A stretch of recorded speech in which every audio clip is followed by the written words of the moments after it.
Good afternoon, ladies and gentlemen. I'd like to welcome you all to this session.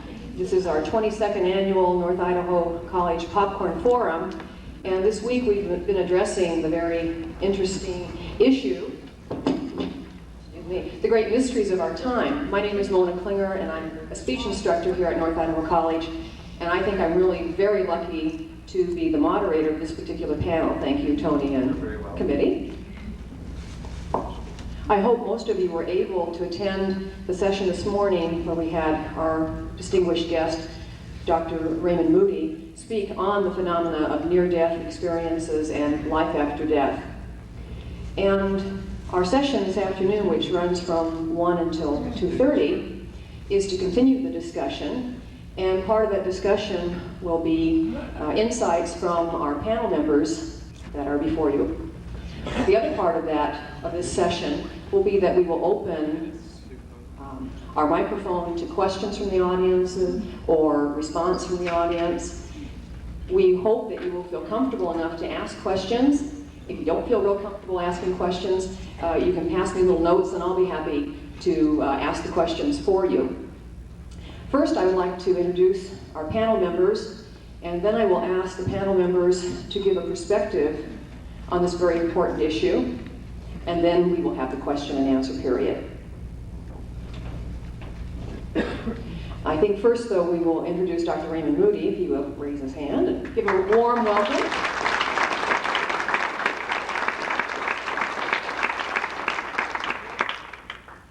Dr. Moody, as described in your brochures, is internationally known, recognized expert on the life after life experience, life after death experience. He has written a number of books. When I found out I was going to be the moderator of this particular panel, I went out and I was amazed at the number of books that were in our public library. They were all there, and I read a number of them, and I was fascinated. We're extremely fortunate to have him here this afternoon. We have some changes in our panel. On my far left, that's on your right, we have Nils Rosedal, who is a teacher of journalism here at North Idaho College. Nils has written on the experience of the death experience. I would like to mention here, though, that Nils has just been awarded, and his journalism students have just been awarded a tremendously important award. They have been recognized as the first place in the Robert F. Kennedy Journalism Award for all the problems of the disadvantaged.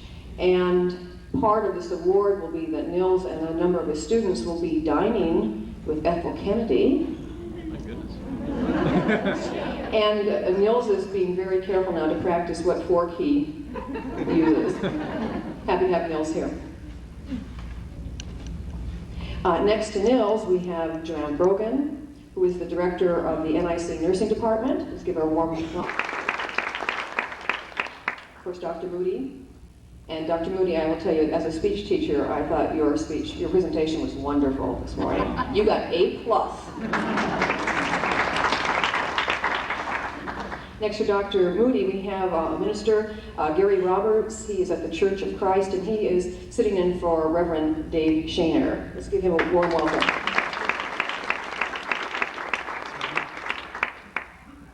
Dr. Roger Ehlert is our next guest. He has a PhD in philosophy, and he currently has a private practice in psychology here in Coeur d'Alene. Let's welcome Dr. Ehlert.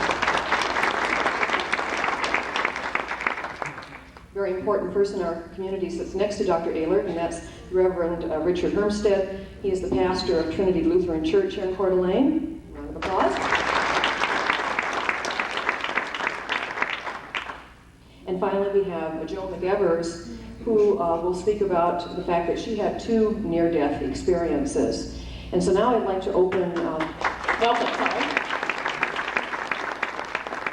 And now I would like to open all of our mics and perhaps just go maybe starting with Nils to give some perspective in their own personal life or in their involvement with their careers in this phenomena. And if Nils would start, please. Several years ago I was a reporter at a newspaper in Auburn, Washington, and I was filling in for a person who was their normal police reporter at the time.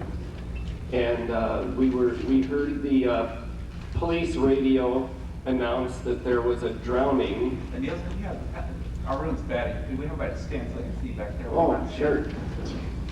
Anyway, there was a police call that there was a drowning out at a park that has a river going through it. And so I jumped into my car and ran out there with every other emergency vehicle. And at the time when I got there, EMT personnel were working on this young man who had jumped up to catch a frisbee that was thrown, and when he came down, he was in a river and he doesn't swim, and he was over his head, and he had, quote, drowned, unquote. And even though his life signs had gone, they were able to resuscitate him, and he was brought back to life. The next day I interviewed him in the hospital, and he vividly remembered what it was like to die. And it fit pretty much the things that you've read and heard this morning. He remembered that he panicked at first. He tried and tried to get to shore, but he just couldn't get anywhere. The current of the water was too much, and he remembered all these people trying to reach him. He could see up through the water as these people were trying to reach them, and they were unsuccessful. And finally, after maybe a minute or so, he gave up, and he just let his body go with the current, and he remembered vividly how beautiful it was. He said he could see the currents just as you would in a cartoon show. The currents of the water that were all turquoise and blue and sparkly with the sun shining through. And there was one real bright area in the middle of all this beautifulness. And he slowly was ascending toward this one bright spot. And he was real eager to get there. And then the next thing he knows is that he has all these people pounding on him. And he was very angry that they were waking him up from this experience. And much as Dr. Moody said this morning, was that he decided after that, he was a fellow who did a lot of drug using and alcohol and had dropped out. And he decided life was worth much more than that.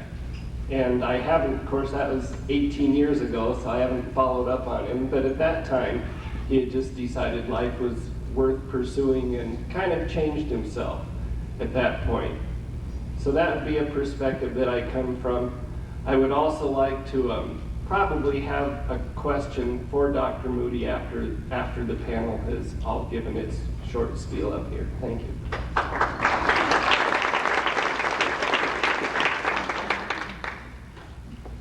Well, I'm Joanne Grogan, and my background is nursing, and I'm going to come at it with a little different perspective, and that is that several years ago I was working in a coronary care unit, and we had a cardiac arrest, and this is when we were really doing the CPR stuff, really gung-ho. And we had this little 81-year-old lady that we resuscitated, and all the excitement died down, and everything was fairly quiet. And I was on the night shift, and she started crying. She had all these IVs going and she started crying. And I didn't know. I thought she was in pain, so I did all my nurse things, which, checked her to make sure she was comfortable and dry and warm and all these things. That wasn't what she was crying about. She was crying because she lost a piece that she had, that we had brought her back. And the thing that got to me the most is that, she talked about her experience. And I was a real diehard at that time, and I have to tell you this, that I didn't believe in this life after life stuff. I mean, it really wasn't me. But she said it, and it was so beautiful. And I was there, I didn't have anybody else, and I sat and listened and held her hand. That was the first time that I really had this brought forward to me, that I had to deal with it as an individual and as a nurse. Later on, I worked emergency room, and anyone that's ever worked emergency room knows that there's a lot of trauma, a lot of things happen. And we had a young couple come in, and he came out without a scratch. She came in as dead. And they did, again, through some miracle, and we don't know why, but it wasn't her time and she lived. And I went up to see her, and you have to realize this is a small hospital and I'm a busybody, so I always go and visit everybody. And so I went up there, and again, I usually work the evenings or nights, and she wanted to talk. And so I stood there, and she says, "You're going to think I'm crazy. Everybody else does." And again, she started to talk, and her story was very similar about the peace and this type of thing. But I don't want to describe that to you. What I wanted to say basically today is that I learned a very valuable lesson. And that we may not understand what happens to people and how come, but we have to listen, and we have to support them and love them. Because they're already, this is strange to them too. And I think it made me a better human. And I know that the change in their lives certainly touched mine.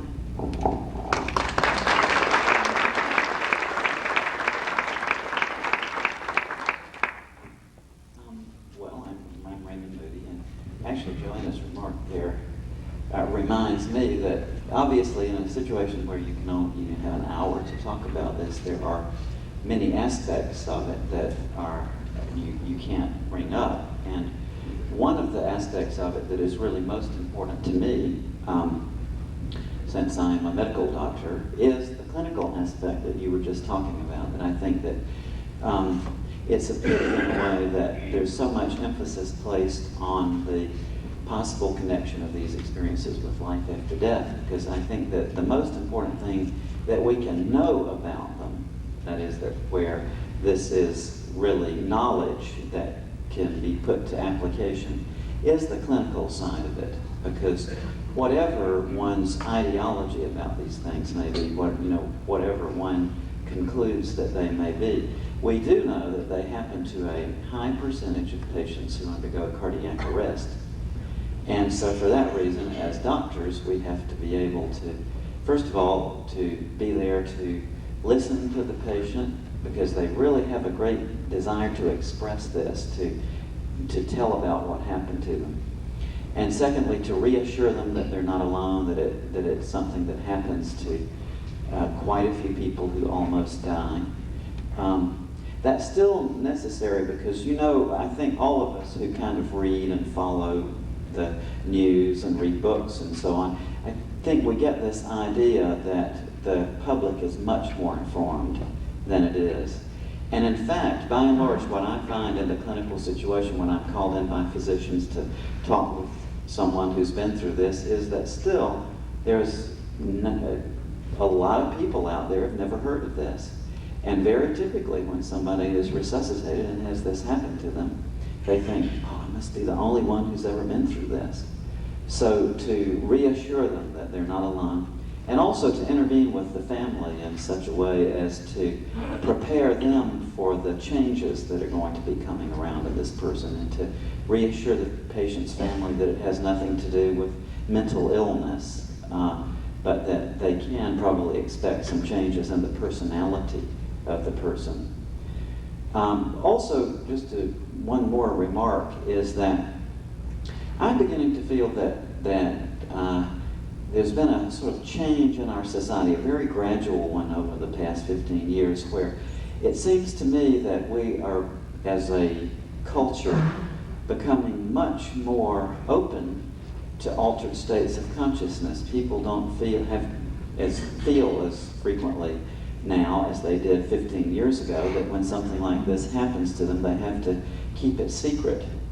And indeed, that we seem to be developing techniques that may well make it possible over the next decade or couple of decades that ordinary people from every walk of life can undergo the kinds of altered states of awareness that we have associated in the past with, like, mystics and so on. I think that we really are on the verge, I think, of a situation where many, many more people than before will be able to have these experiences happen to them.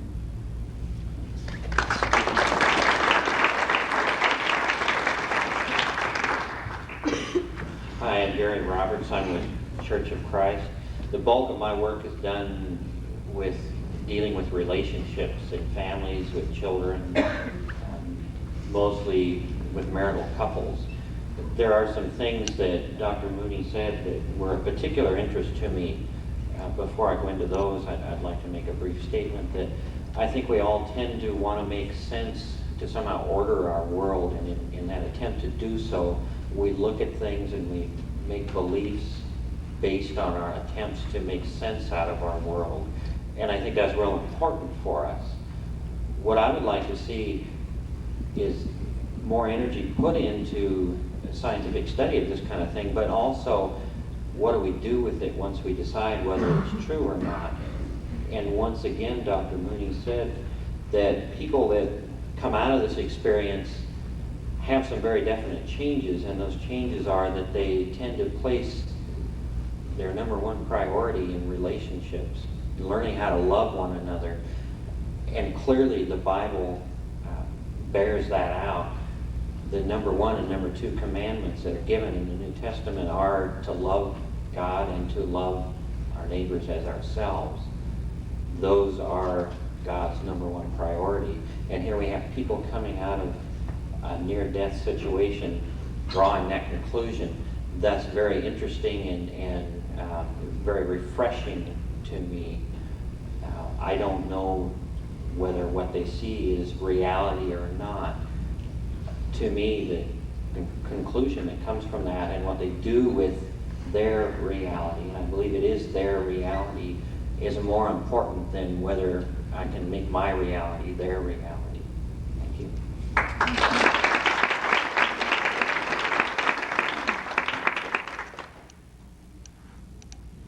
I'm Roger Ehlert, psychologist here in Coeur d'Alene. I grew up in the Midwest, and I went through my graduate education at the University of Iowa, which is the Dust Bowl of empiricism. So there's a hardness within me, sort of a scientific hardness that will always be there. I believe in following people's behavior over time. Tell me how you're spending your time and your money and your energy, and that'll give me some idea of what you're up to and what you value. However, being a psychotherapist for 25 years has softened me around the edges.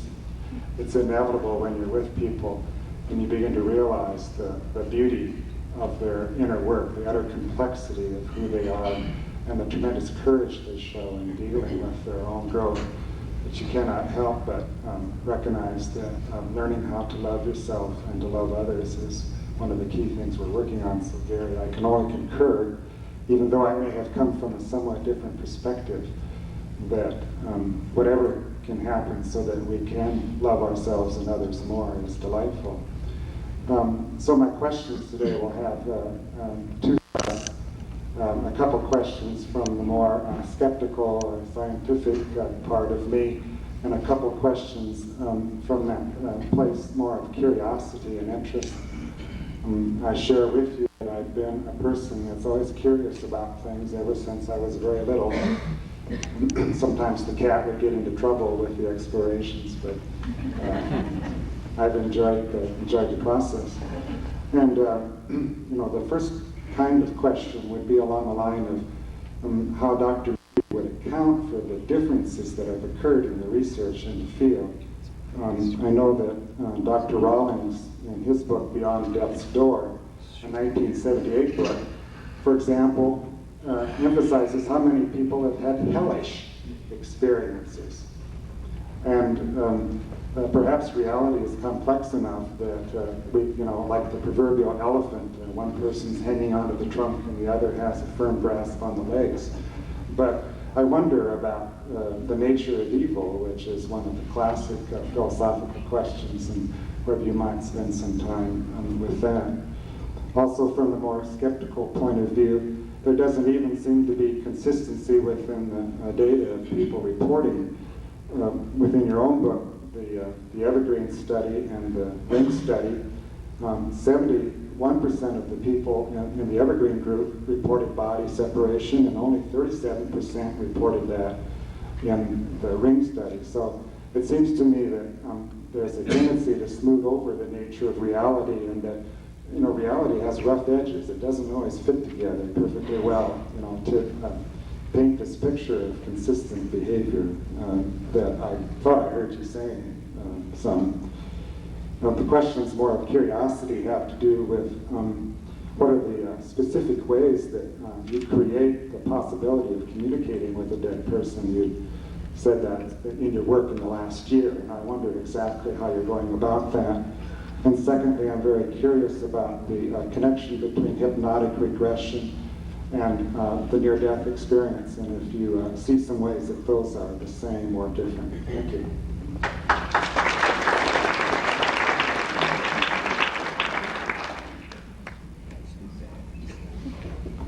I think if it's all right, we'll stop. And would Dr. Moody mind responding to those questions now before we continue with the panel, while these questions are fresh in our mind? Okay, just Okay. a second. Oh.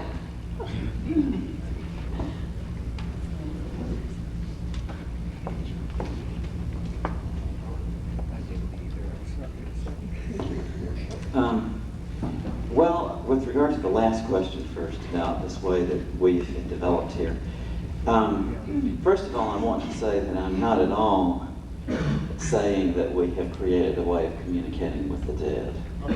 It's like, whether it is or is not that, I don't think I'm even going to begin to think about that for the foreseeable future.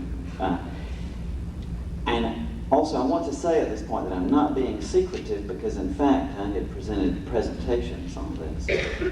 But literally, if I were to explain how we did it, it would take 2 hours. It's something that has come out through a long development. I wish that I could, but it's like, it literally takes about 2 hours even to sort of go through how we set this up and all.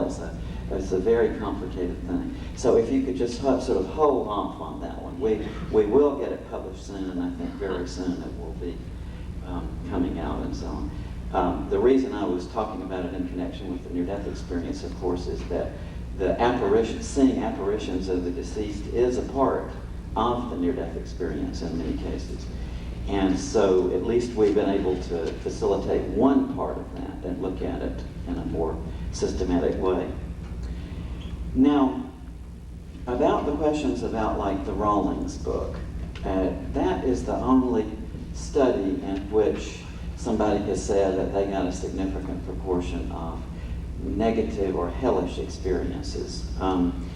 And that has been now pretty much consistent literally all over the world. We've got physicians in all areas. And I honestly just don't know how to account for that. I will say that a cardiologist friend of mine who is very curious about things like that, who has studied a lot of near-death experiences himself, called Dr. Rawlings to see how this could possibly be, that there should be such a variance.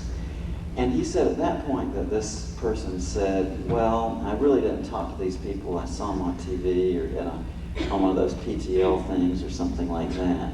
So my impression from talking with Dr. Sabom was that it wasn't quite the same as was portrayed in the book once the questions were asked. So I just don't know. Now, about the question, more the wider question though about evil and so on, that is something that is obviously a very real concern. But I think that what we really have to point out here is, well, first of all, I have not really had an opportunity to talk with any of the great villains of history. So I wouldn't know what, for instance, that Hitler would experience. The kind of people that I have talked with are people that we encounter in ordinary life. And what they say is that all of the things that they did appeared in this panorama, and they had to undergo the consequence of feeling the effects that they have had on the lives of people that they've interacted with in a very dramatic way. And it's kind of like with psychotherapy. When you go through psychotherapy, there can be some very painful parts of it as you go through memories and so on. But then you might look at the whole of the psychotherapy as a positive experience in your life. And it's kind of been like that with these people, I think, that when they face themselves in this panorama, not in no case have I talked with where everything there was pleasant. They all said that they had some pretty tough things about themselves to face, but that the experience of going through this review was in itself kind of healing. About some of the variations that we encounter, like in the percentage of what percentage of people experience that and this and so on.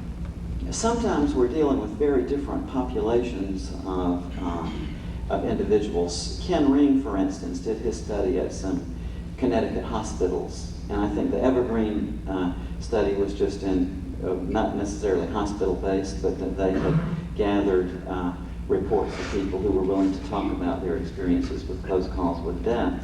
And generally in some of the patient populations that have been studied around the world in the different studies, there seems to be a tendency that the patients who underwent a full-blown cardiac arrest, for instance, from which they were resuscitated, tend to have more complex and involved experiences than the patients who, say, were perceived that they were about to be killed but got through with very minimal energy or injury. So I think it may well have something to do with that, or as you say, just reality itself is so peculiar and cantankerous that that there seems to be these variations when you study any kind of phenomenon like that. So, and then of course I'll have to admit that I have no idea about any of this stuff. I think it would take a great deal of hubris for anybody to stand in front of his fellow human beings and claim to have solved a riddle like that of life after death. It's been very awkward and embarrassing for me, as a matter of fact, that I am the one who gets identified as the person in connection with this, when in fact there are people literally all around the world, physicians and psychologists, who have done, in many cases, far more systematic studies of this phenomenon than I have been able to.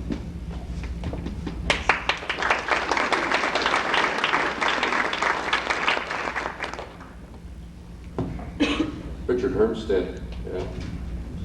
I find it fascinating to be involved today and appreciate the opportunity. One of the things that struck me while you were speaking this morning was the fact that much of the imagery that is addressed in these near-death experiences is imagery that is very biblical in nature. The light and the tunnel and the acceptance and the warmth and the affirmation sorts of things. And I guess I would like to assert that one of the risks that we run in the religious tradition is making of the imagery that we use to try and describe our experience some kind of a reality that is substantial, rather than often being an attempt to explain what it is we're understanding. In theological language, we try and make an ontological reality out of some kind of a vision or a particular imagery and language. I would like to affirm with Gary and with Roger the affirmations about life before death. I think very often we get involved with the question, is there life after death, when perhaps the prior question for us is there life before death?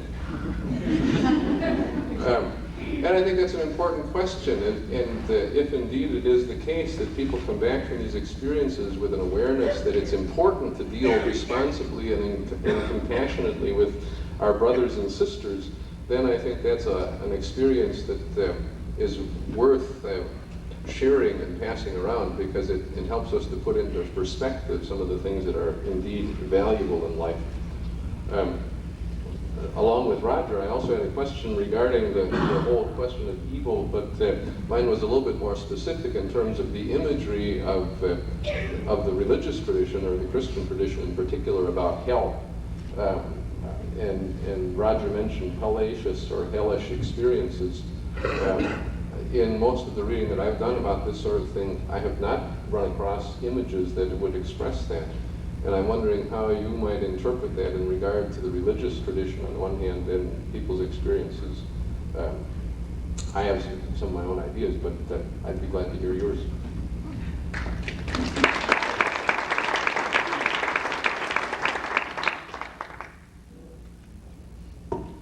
Hi, I'm Joan McEvers. I had 2 life after death experiences, but before I talk about that, there's something else I'd like to bring up, and maybe Ron Moody will address this. Has anybody ever thought about life before birth? If you have the concept of life after death, then it seems logical to me that the cycle would be begun before you're born. And it would go a long way toward explaining genius. Mozart, who could write a symphony at age 4, obviously there is something in his, was something in his consciousness that he brought with him from a past experience of some kind. I'm not sure exactly whether I believe that there is life after death. I had an experience when I was almost 8 years old, where the doctor had come and told my mother she will not live through the night. I had diphtheria, and in those days there was not any kind of cure for diphtheria. I'm 112. And of course, a very favorite cousin of mine was at my bedside with my mother, and I can remember the 2 of them sitting next to me and crying. And my mother was holding my hand, and all of a sudden, I was above my body, as the explanations go, and was looking down along, at that time, it seemed like a tunnel or hallway to me, at the end of which was this bright light that has been described by so many people who have had this experience. And what I've not heard too many people mention is the music. There is the most wonderful sound that I have ever experienced, and I had the same experience one more time. But the music is unearthly music. It's like nothing I had ever heard before. And of course at 8, how much experience that I had, but I remembered it for many years. As I want to go into this light, into the music, and I saw many children playing because of my age, I felt like, oh, I want to go there. I want to go play with those children. I want to go hear the music. And my mother was holding my hand and calling me back. Don't go. Don't go. I could hear her. I could see her. I could feel her hand on mine. And I came back. But I remembered this experience, and as a child, blotted it out for many years. And it came back to me many years later. I was about 23, I guess. We were on a trip from Chicago to Los Angeles with a small child with us, a baby. And we had stopped overnight at a motel in Oklahoma City. And I got up in the night to feed the baby and turned on the gas heater. And the next morning, my husband found me out cold on the floor and the baby screaming on the couch. And he couldn't figure out what happened.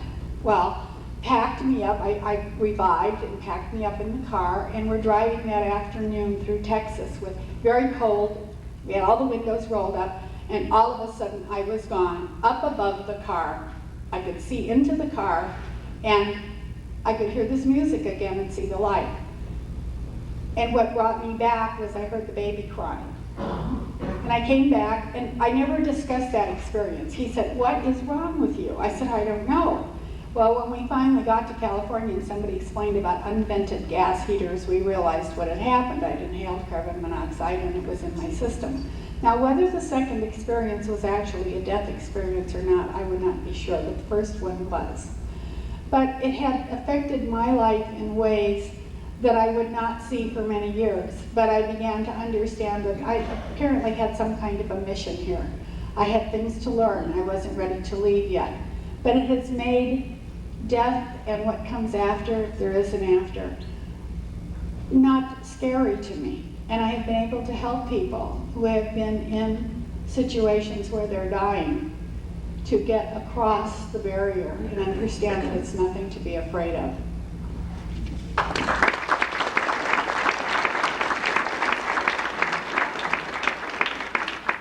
Nils, I believe you said you had a question to ask at this time.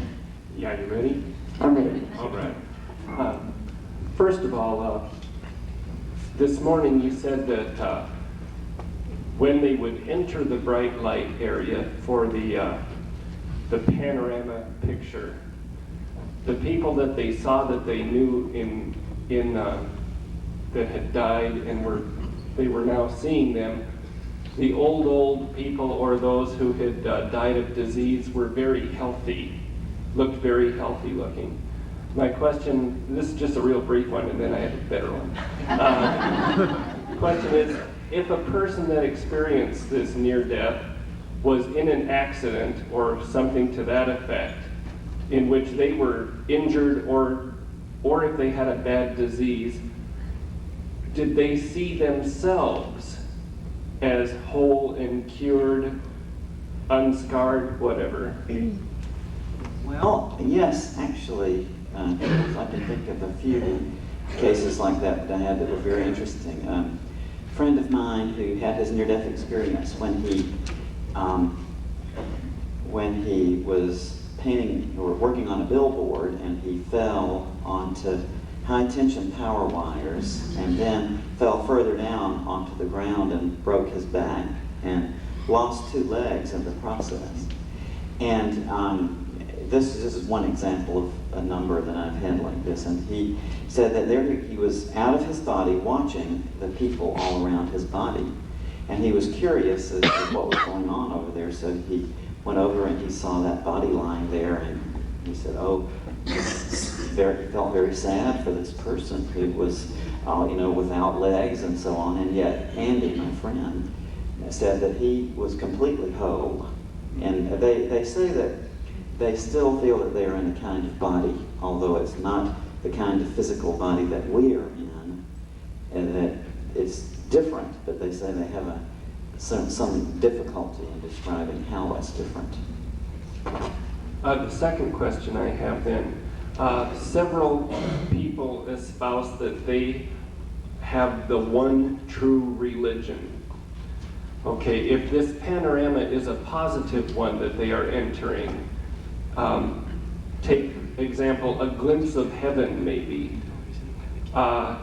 Do your studies show that there is any single religion that leans this direction, or are all religions equal in this experience? Very interesting. Well, actually, I've talked with a lot of people of all kinds of different religious backgrounds, and some people who had no particular religious background at all. And there certainly is a kind of unanimity in what they say. First of all, one thing that's impressed me personally about all of this is that, in very much of the religious discourse that we hear, it's kind of assumed almost that the primary thing that God is interested in is a person's ideology. It's like that when you die, you're going to get a multiple choice test on the Bible or something. And if you don't pass it, you're going to go to hell.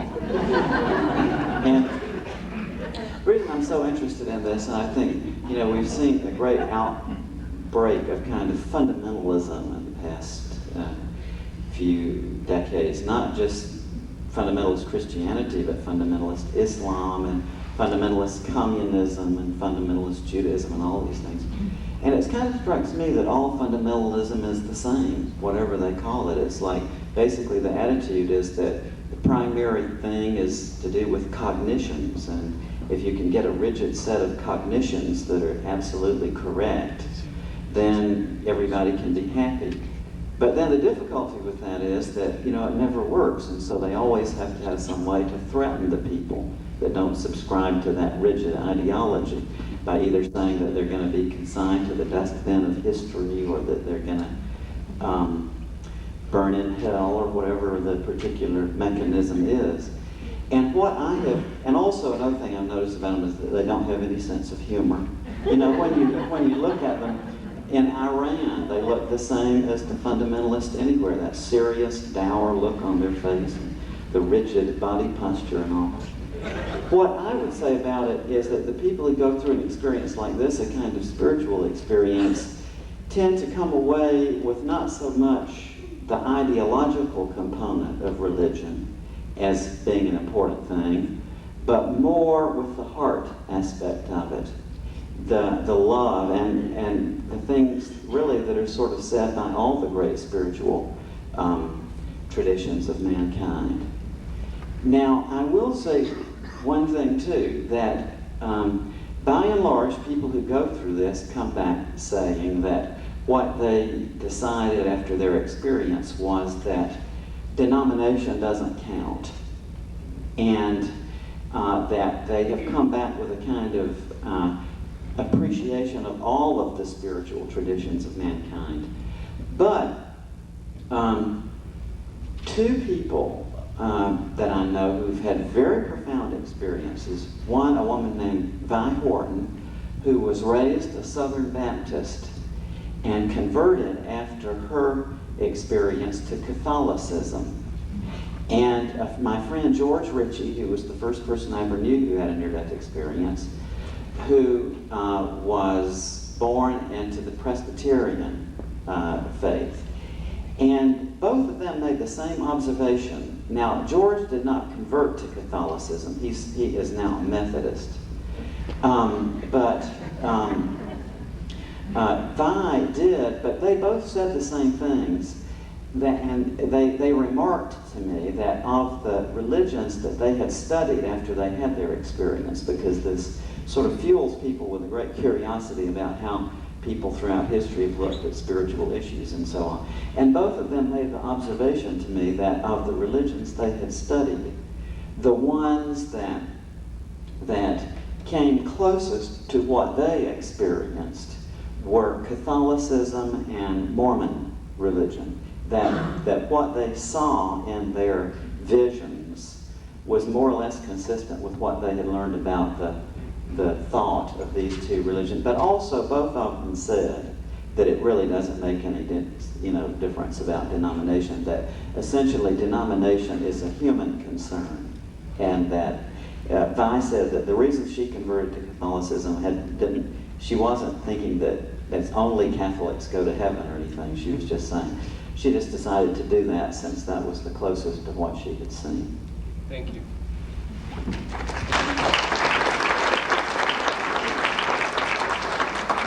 Do any of our panel members have a question for Dr. Moody before we open questions to the floor?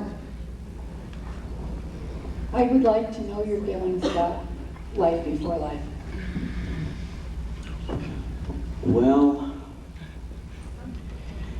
I don't know. And I kind of have decided, as I said years ago, that it doesn't do any good to try to push my speculations into, like, what I really try to do is just to stick with what I have observed or what I've heard from people who've had these experiences, and not really to draw conclusions.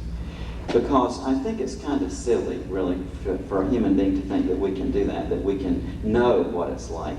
What it seems to me has happened maybe over the past couple of decades, at most, is that it's as though we have opened a little bitty tiny crack, and that maybe we see a little further than we did before.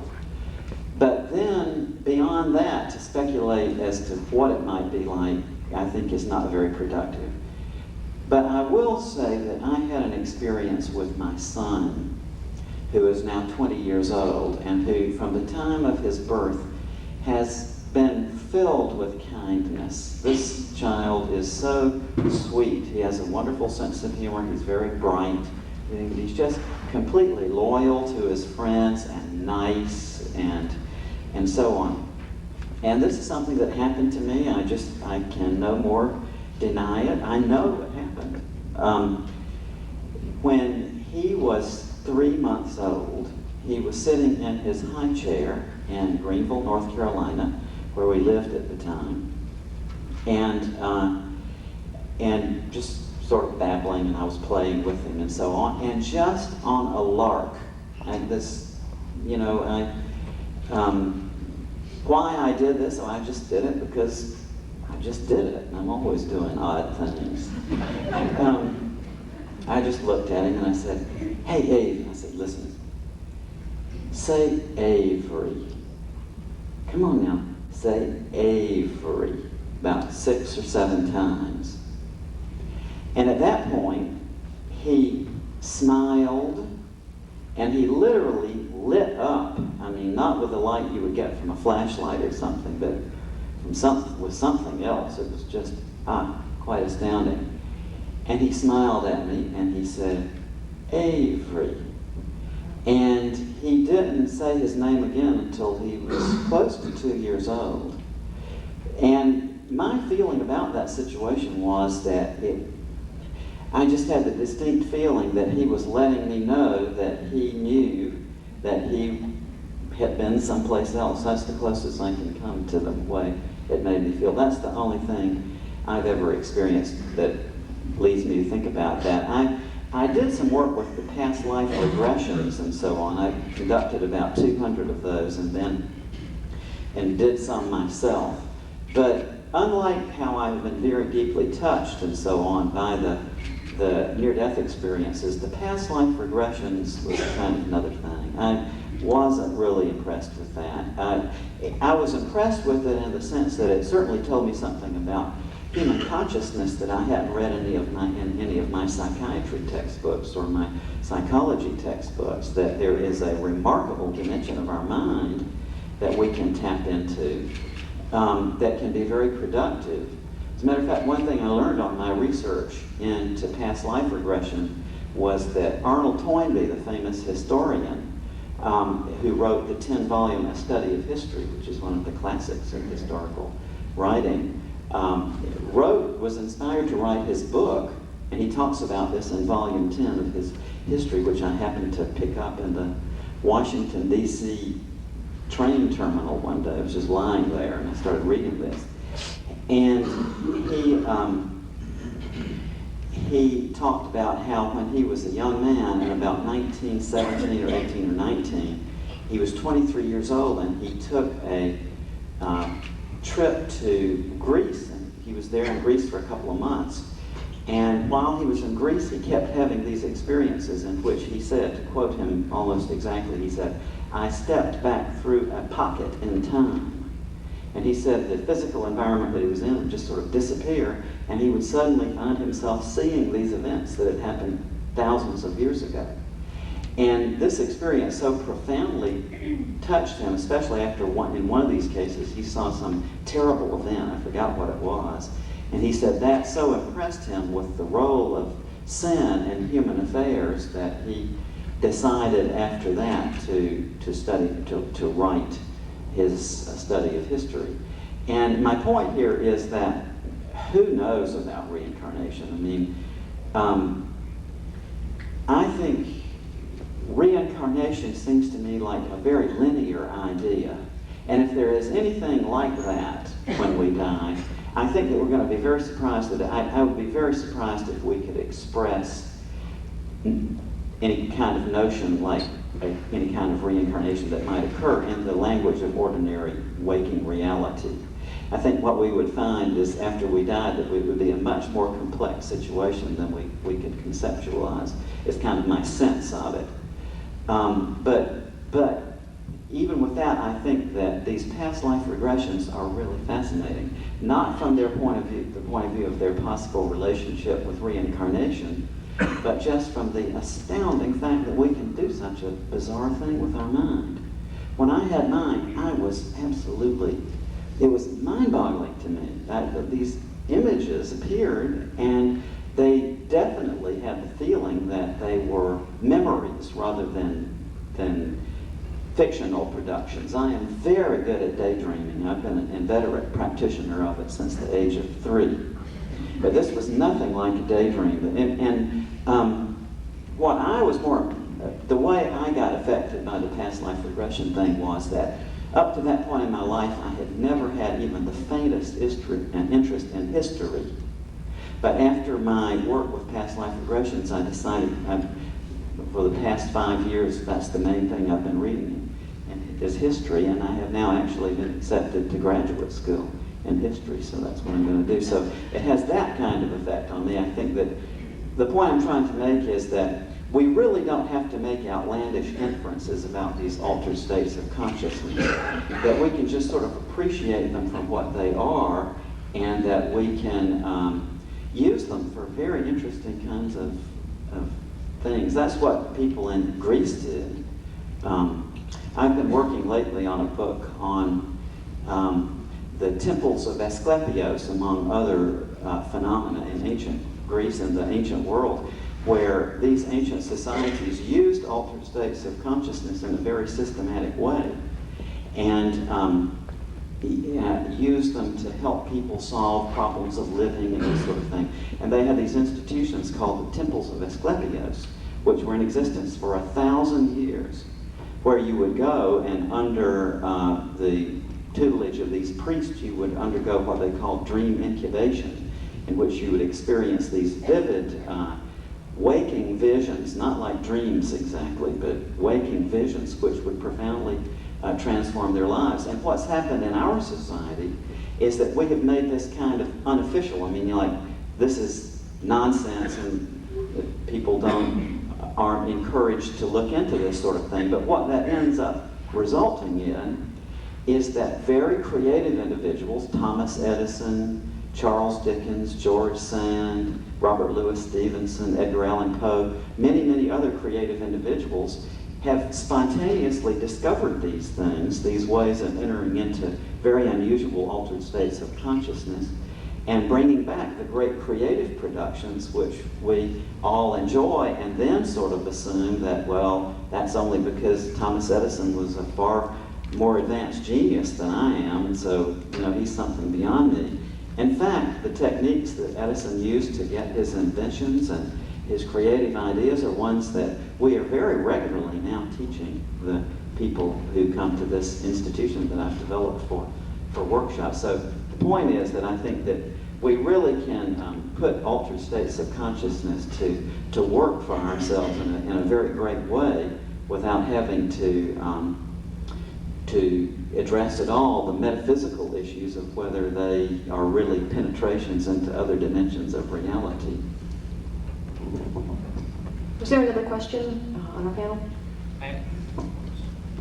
I had a comment and a question. The comment is that I think we spend way too much time, especially as lay people, trying to superimpose or impose our ideas, our reality on other people, and not really enough time learning what we really need to focus on, and that's what's basic to all of us, and that's learning to love one another and spending our time relating to one another. And the question is, I'd like to know specifically what purpose do you personally embark on the research that you do for? Well, I would have to say that there are purposes rather than a purpose. It started out, I must confess, as curiosity, because that is the thing I remember. One of the first things I remember in life is being curious. And to me, I am tremendously curious about consciousness. It seems impossible to me to be conscious without at the same time being absolutely baffled and mystified and awestruck that we are conscious. So it started as sort of my lifelong curiosity about human consciousness, and when I heard Dr. George Ritchie talk about his near-death experience, when I was at the University of Virginia, I heard about his experience in 1965. It aroused my interest as a phenomenon of consciousness. But then, as I have gone on with this, I have really come to see that by whatever means it is that these people are experiencing what they experience, what they come back with is a very sound guide to living. And one thing I regret terribly is that even hearing 3,000 of these people doesn't make one like me have that wonderful frame of mind that I can see that the people have who come back from this. And that's something I would very much like to have for myself as my own spiritual enlightenment, and able to practice love in a much better way than I do now. I think I've come along quite a bit, but I'm still got a long way to go.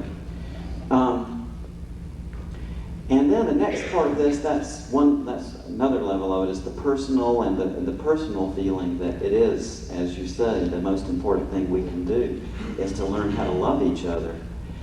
And then to go up one level and to talk something, I hope this isn't getting grandiose at this point, but it really strikes me quite honestly that we are living at one of the critical, if not the critical, juncture of world history.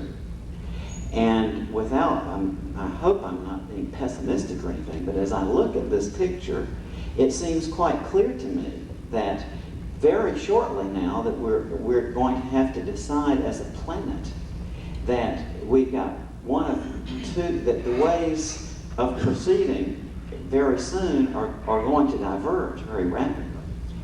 That either we have all got to start loving each other, or else we're all going to be incinerated.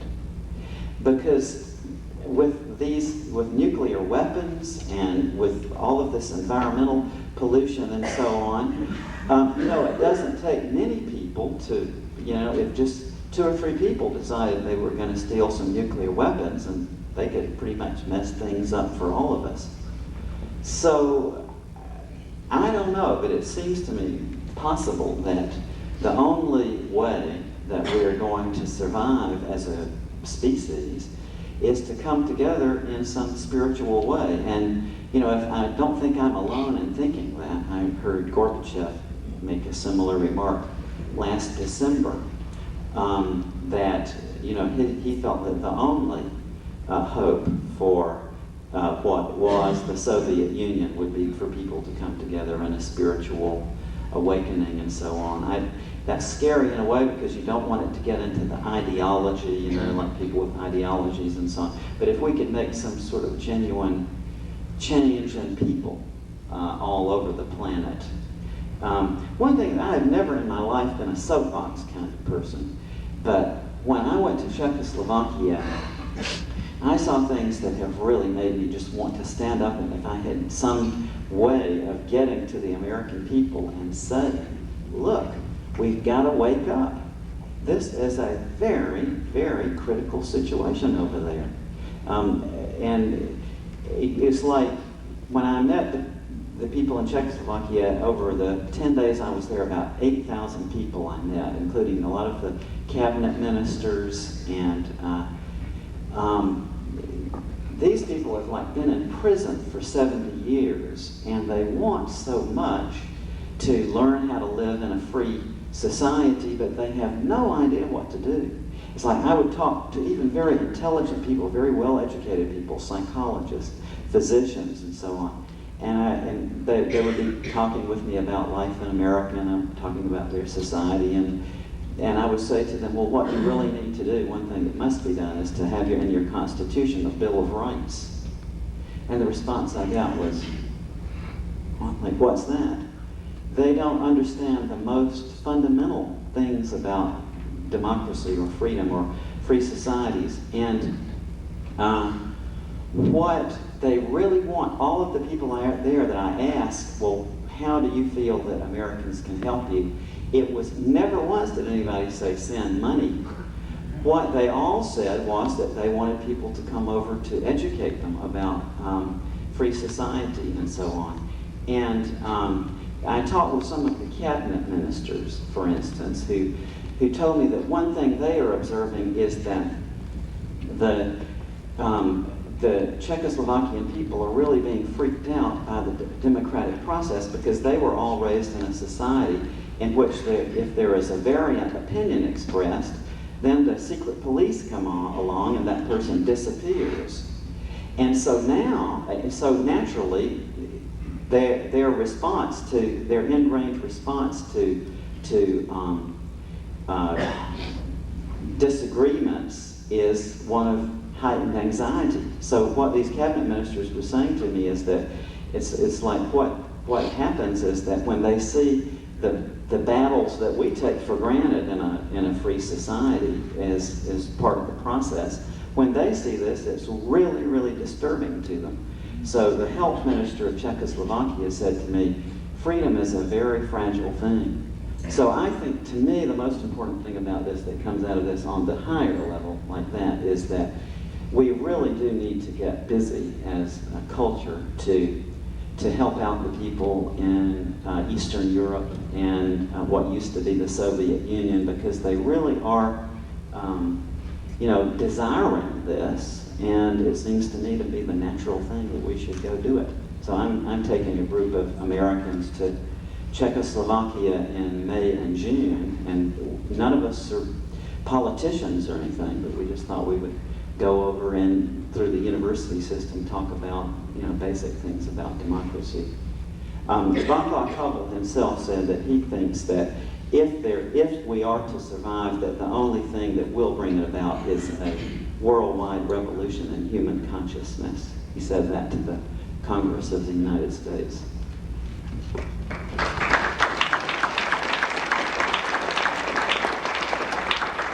Could we have maybe one of the most skeptical questions to start this off with? Over here, Mom. Tom, please. Tom, do you need the microphone? I don't think you need Probably one. not.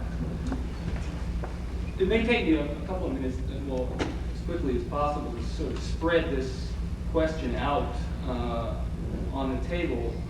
I don't, first of all, doubt the reality of the near-death experiences at all. But I am concerned about people getting swept away by hasty interpretations of what these experiences are, and basically leaping to conclusions. Everybody's brain right at the moment, for example, is producing, the neurons are producing all of the perceptual experiences of color and sound and tactile sensation. Neurosurgeons can stimulate the brain with an electrode and stimulate people's having re-experiences of things that they had in their youth. All kinds of various experiences can be stimulated with an electrode, which have all of the vividness of reality of the present moment, which are then superimposed while they're on the experience that they're having laying there on the operating table. The brain has no pain receptors, and so brain surgery is usually performed with only a local anesthetic. Tibetan Buddhists routinely teach and use visualizations in the development of their own kind of psychotechnologies that also, they report, have the same kind of vividness of reality as the present moment and are virtually indistinguishable from the present moment. I think that some of the paranormal experiences that people have in near-death experiences are pretty intriguing. Things like autoscopic viewing, the removing yourself from your body, remote viewing, telepathy, and things like this. But I don't really see any justification whatsoever for the inference that there's life after death.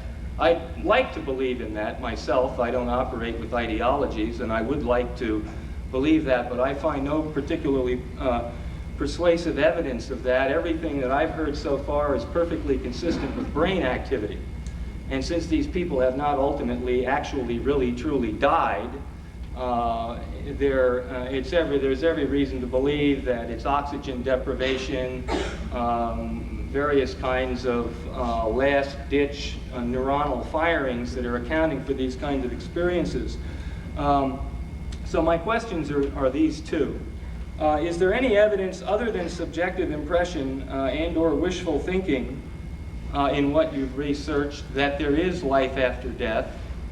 And second of all, what kinds of, if there isn't, what kinds of evidence would show that there is life after death? And is there any reason to believe that that kind of evidence can be gotten or accessed?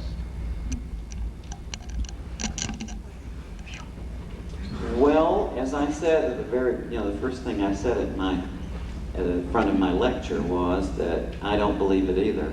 I mean, in the sense that I am profoundly skeptical that not only that as to whether near-death experiences give evidence of life after death, which I said absolutely they do not, in my opinion.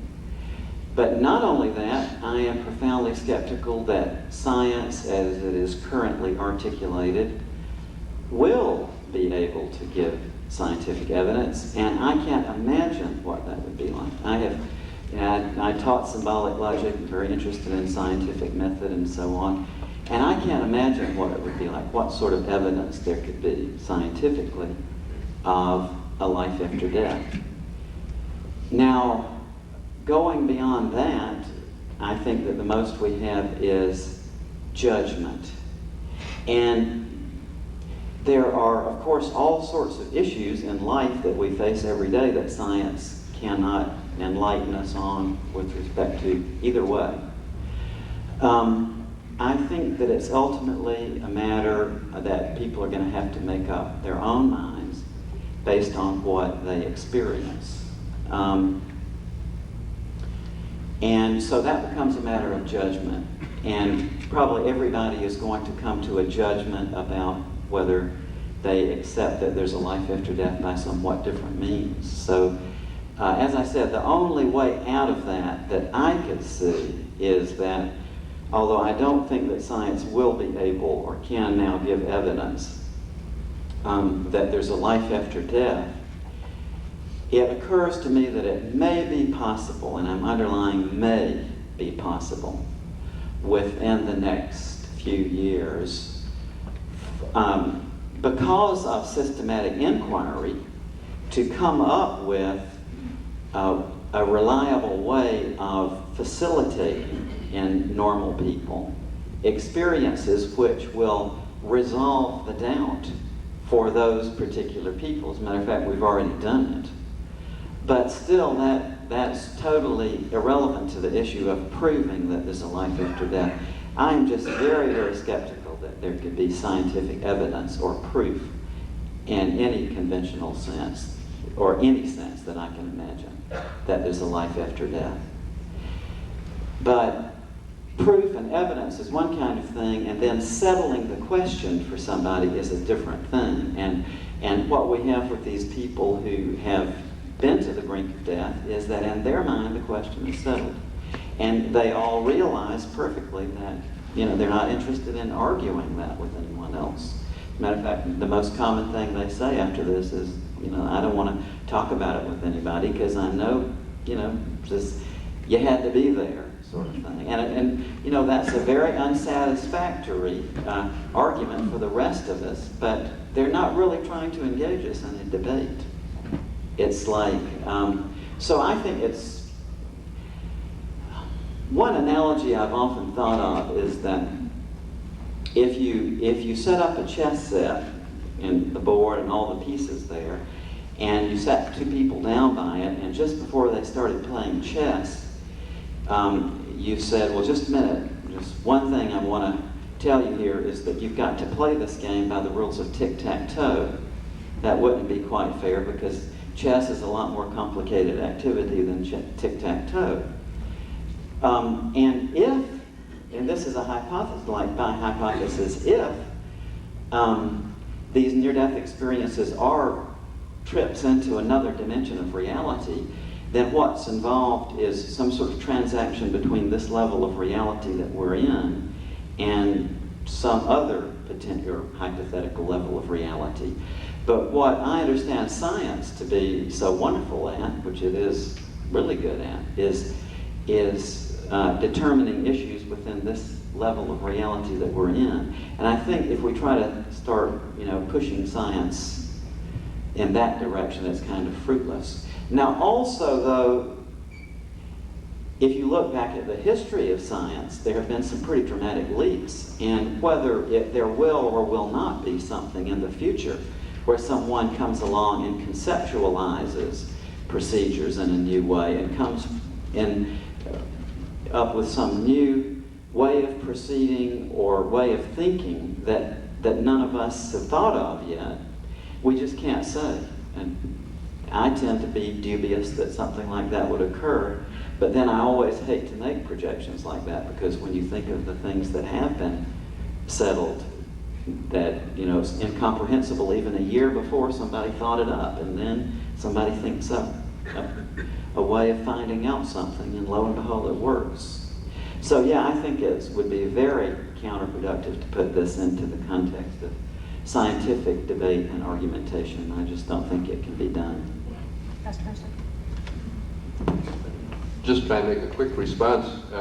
Suppose for a minute that we have on occasion been mistaken that the function of religious enterprise is to construct some sort of a definition of reality beyond life as we know it, and rather that the vision of reality that's portrayed in Scripture, for example, about heaven and judgment and wholeness and health and healing and newness, is meant to suggest something about what it means to be alive now rather than what happens after death. And the eschatological vision or the apocalyptic vision is meant to give shape to how we live now rather than to define for us what happens after death. Might that change the shape of how we understand the questions in the first place? And I think that may be part of what's implied in some of the research that Moody has done. Okay, another question? It seems to me that because on a clinical sense, that if a person has been dead for 1 minute, theoretically, and they are revived, and if a person has been dead for 3 minutes and 5 minutes, and then in those very rare situations where they are, say, hypothermic or whatever, and they've been clinically dead for perhaps 20 or 30 minutes, is the experience different for those people depending upon the term of their death? And does that change how far they go into down the hall or into the tunnel or whatever?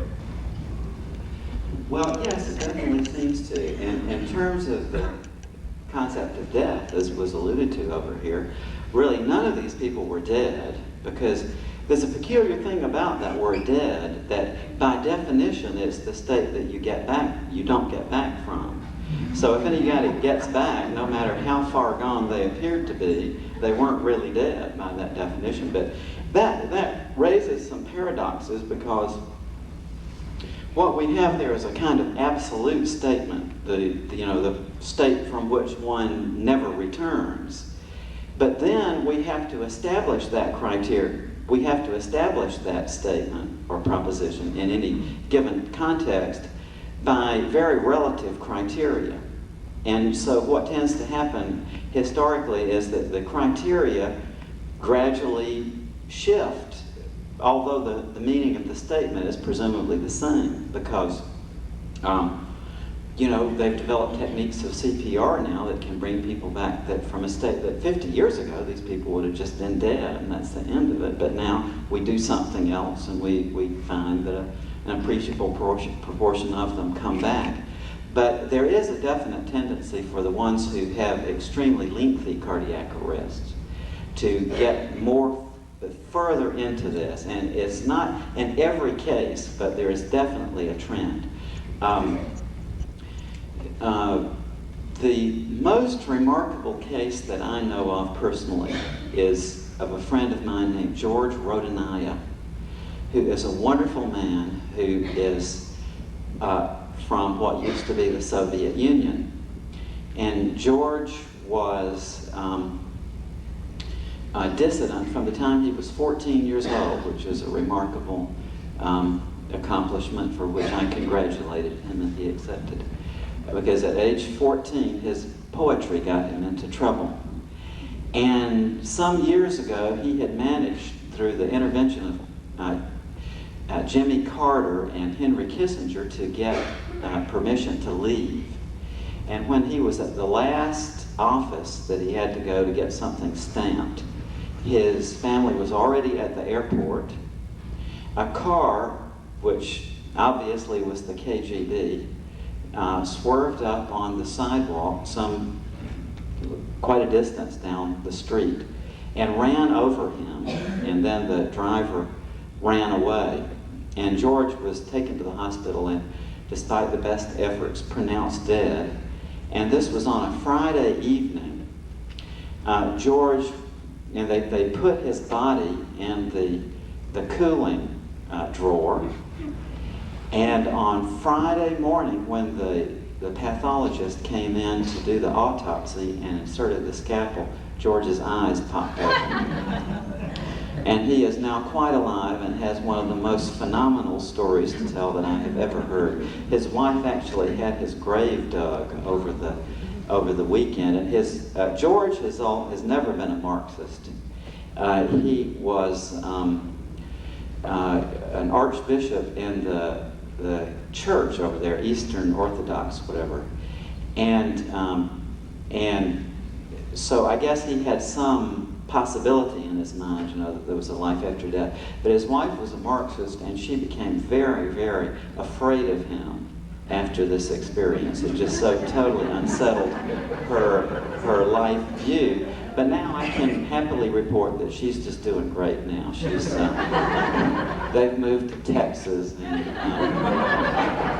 I call him Tex because he wears a big hat all the time. So yeah, there are these really extreme cases, and they do tend to have the most complex and involved experiences. Dr. Moody, somebody asked what happened to Mr. Brinkley. Oh, Dan, who is a friend of mine who I wish could come. Dan is a friend of mine who I met in 1976. He's now 42 years old. But what happened to him was that in September of 1975, he was talking on the telephone, and there was a thunderstorm, and he was saying to his friend over the phone, "I think I better hang up now because it looks like it's going to." And that was the last he remembers, because he was struck in the neck by a bolt of lightning. And he had 3 cardiac arrests. On the way to the hospital, he was paralyzed for some time. He's had a great deal of physical sequelae from this over the years.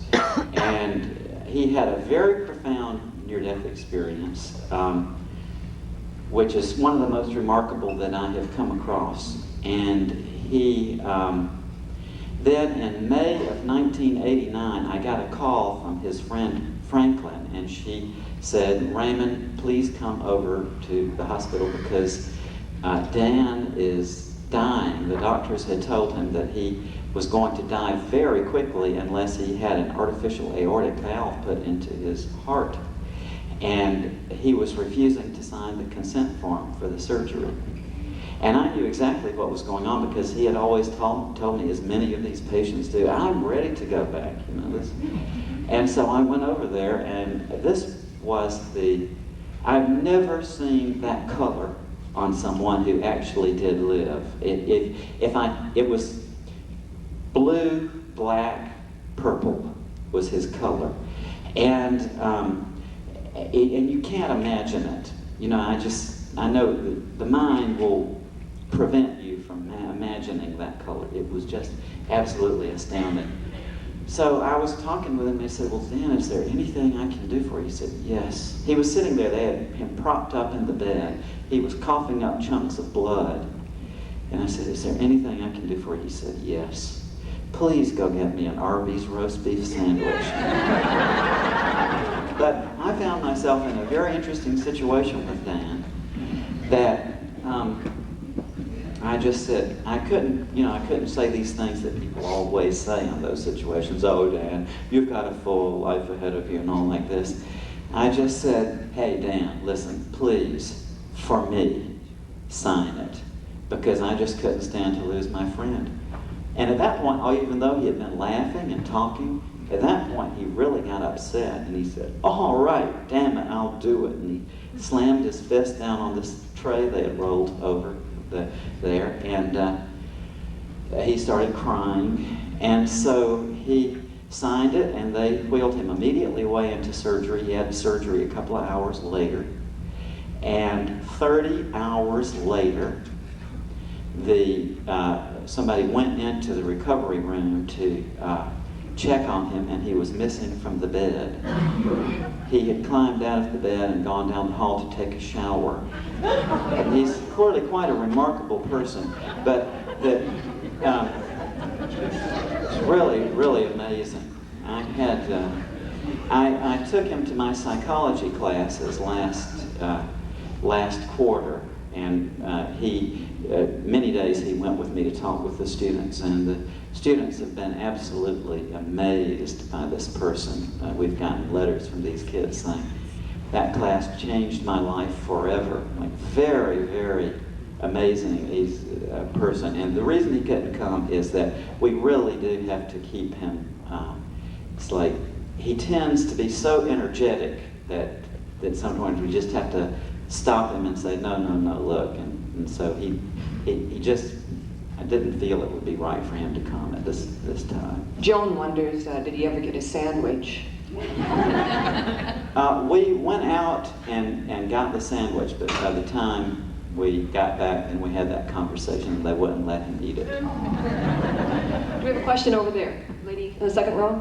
I was wondering, you mentioned working with people who had been Baptist, Presbyterian, whatever. Did you ever work with anyone who claimed or found that they were atheists or agnostics? Ask whether any of these people who've had these experiences claim that prior to this they were atheists or agnostics. Yes, quite a few. And although I will immediately go on to say that in this society, I think that that would be really very difficult to establish. I think that somebody was an atheist. Because I think always we have to remember that in addition to working with the conscious mind, we are also dealing with unconscious mind. And in this society, you couldn't reach the age of 5 without at least heard the word God or seen a church or something. And so you always have to take into the account the possibility that people in that circumstance would be coming up with something that they had been holding in their unconscious mind. So, but in terms of the overt level, yes, absolutely. And they are persuaded by their experience that, you know, there is another dimension of reality that they hadn't acknowledged. Gentleman back there. Dr. Moody, it's been my experience to resuscitate quite a few people in my career, and it is quite apparent to me that the medications that I utilize have quite drastic effects on these people. How, in your research, do you go about accounting for the narcotics, the dopamine, the neuroreceptor medications that we do administer to these people? Well, obviously that's a factor. And one thing we can say, though, is that in cases where the revival has been spontaneous, in one case where a man was believed dead, was a doctor with some other physicians out in the wilds of someplace, I forget, it might have been Tibet. He was actually believed dead by his colleagues, and they threw him over the horse, which of course had the same effect, miraculously, and he did revive, and he had a very full-blown experience that are completely like the others. So the point is that in those circumstances in which no medication was administered at all, we tend to have the same experience. Carl Jung made an interesting remark about that, which has been seconded by Bruce Grayson, and who is the chief of psychiatry at the University of Connecticut Medical School. And Jung made the remark, he had talked with quite a few patients of his who had had near-death experiences, and he himself had a near-death experience when he had a heart attack in 1944. And both of them have made the observation that they feel that they're not sure, but they have a sense of it, like an intuition, that perhaps that people who receive medications are less prone to remember these experiences. But I say that just to quote them, because it's not an observation I've made, but something that they came up with. Lady over here. Comment and question, Dr. Moody. I've appreciated your writings from the 70s and Life After Life, and just your plain-spoken way with your clinical expertise and logic background and everything, that you do speak and write in such a way that the general public can absorb that. I appreciate that. My question has to do from a research point of view. I'm wondering, you said in your earlier writings, one of your problems would be that the self-reports that are done in research come after the fact of the experience. It'd be unethical and unthinkable to try to replicate these near-death experiences, because you basically have to kill all your subjects and then bring them back to life to be able to replicate that. Now, in the last few years, you're looking at trying to replicate these. This looks like an evolution in your thinking and development. What I'm wondering is, being in a controlled environment, having EEGs or EKGs hooked up or whatever, as you try to induce, are you in fact trying to induce near-death experiences? How can these be actual, credible near-death experiences to have that experience and provide them. And I wonder what the difference between that and people who get together for seances are trying to bring about. Well, what I would say about that is we have been trying to induce, or I would say not induce, but facilitate, not near-death experiences, but certain components of them. Not directly to study the near-death experience, but rather to study a phenomenon that perhaps has some relation to some part of the experience. How this is different from a seance, I haven't been aware until just recently what a seance is. I'd always heard that term. But I asked a friend of mine who is a psychologist who has had a certain interest in this, not from the practitioner's point of view, but just as a curiosity. And what he tells me about seances is that there are people called mediums who allegedly, on behalf of someone else, will have some sort of experience or make some sort of report which they describe as going into a spirit realm or something. Somewhat akin, I suppose, to the shamans of many societies, individuals who claim the power of entering into other realms themselves on behalf of someone else. What we are doing, I think, under those definitions has nothing to do with a seance, because what we have been doing is facilitating experiences where, people have these experiences themselves. It's not that somebody else is doing something on their behalf. Are you messing around with their vital signs at all, though? Oh, no, this is quite safe. Okay. It's quite safe, yes. As a matter of fact, it seems to do them good. Yeah. As a matter of fact, they all come out with smiles. Unfortunately, we probably have time for just one question. Gentleman right there. Your information seems to come mostly from testimonials, you said, and anecdotal evidence. I wonder why you don't refer to the large body of metaphysical evidence, essentially, that has established the existence of the soul. For example, the Tibetan Book of the Dead and the Egyptian Book of the Dead ostensibly train the initiate to be aware in the afterworld. It seems like we're trying to reinvent the wheel here when it's already been established that there is a life after death. It's called the soul. Why don't you use those testimonials to investigate? Well, I'm afraid I would have to agree with Tommy over here, really, that there isn't any sound evidence that there is a life after death. And perhaps, though, what's the difference here is just, I, having been a symbolic logician and all, I have sort of fussy ideas about notions of proof and evidence and so on. But I would nonetheless agree with the thrust of your remark, which is that other societies which have not so systematically excluded altered states of awareness as we have in Western society really have a lot to teach us about these things. And I don't really think that the Tibetan Book of the Dead was interested in proving anything like about the other side. I think that what the Tibetan Book of the Dead was interested in doing was putting these kinds of things to use, specifically to help people die.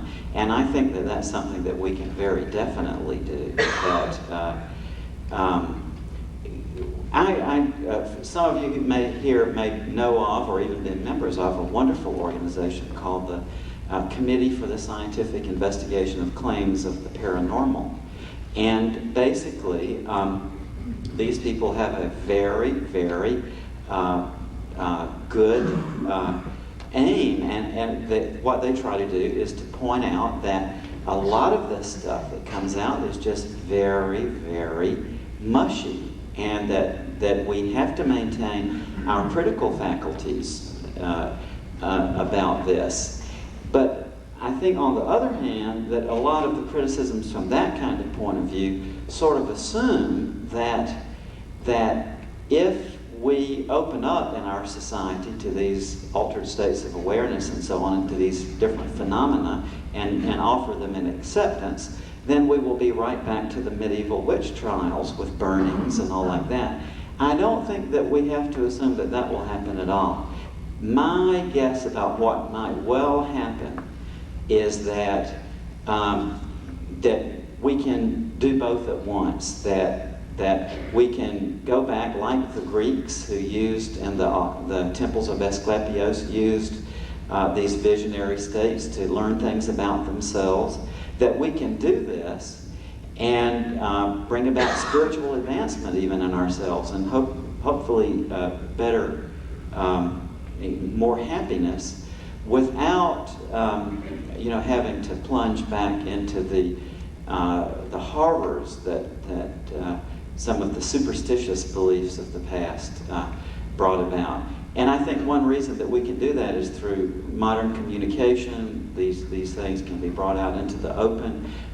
There's airing about this. There's in the ancient world, in these temples and so on, before the age of patent and copyright, these priests had to keep secret their techniques.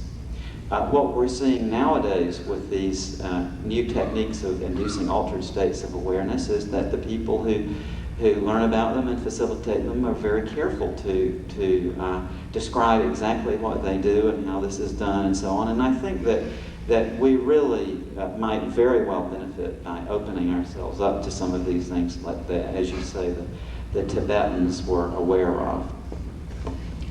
There's a tremendous amount of energy still in this room, but our time has come at an end.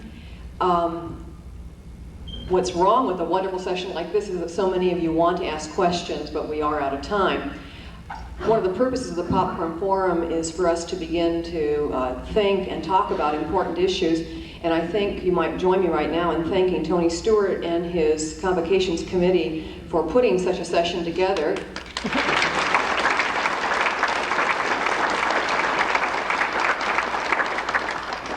I think also, if you wouldn't mind joining me, thanking Dr. Moody and our very wonderful panel here for sharing their time and expertise with us.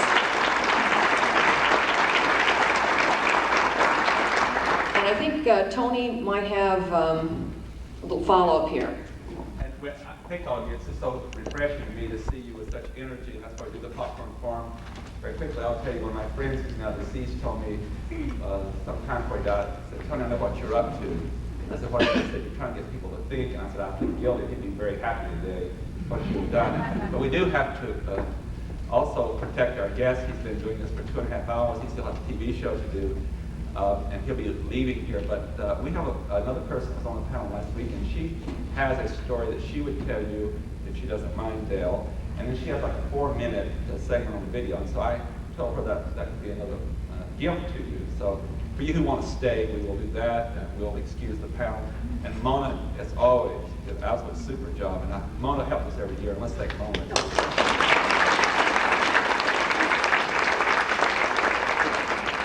And for you who are going to stay, if you'll come over in this area where you can see the video, and I'll